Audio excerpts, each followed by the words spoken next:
வேளாண் சிறப்பு பொருளாதார மண்டலம், வேளாண் சார்ந்த தொழிற்சாலைகள் ஆகியவற்றை அமைக்க முதலீடு திரட்டும் நோக்குடன் வேளாண் துறை முதலீட்டாளர்கள் மாநாடு நடத்தப்படும். இப்போ டிஎம்கே கவர்மெண்ட்ல 2022 உலக முதலீட்டாளர்கள் மாநாடு நடத்தினாங்க. அதில் கிட்ட ஒரு 4 லட்சம் கோடி புரிந்துணர்வு ஒப்பந்தம் போடப்பட்டது. அவ்வளவுதான், இன்வெஸ்ட்மெண்ட்லாம் அது வரல.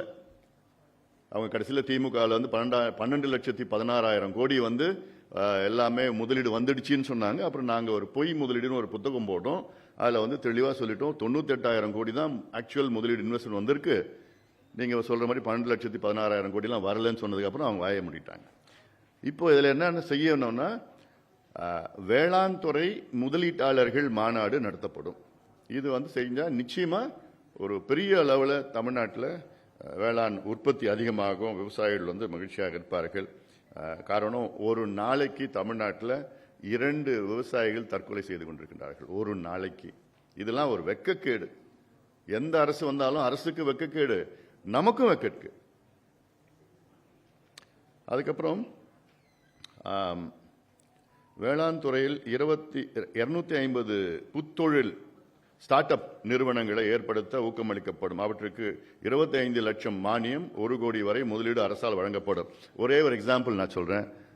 பலாப்பழம், பண்ருட்டியில் பலாப்பழம் இருக்கு. கேரளாவில் பலாப்பழம் அங்கேயும் கேரளாவில் இருக்கு. ஆனால் கேரளாவில் எப்படின்னா, அந்த பலாப்பழம் பண்ருட்டி ஏரியாவில் இருக்கிற சுவையான பலாப்பழம் கிடையாது.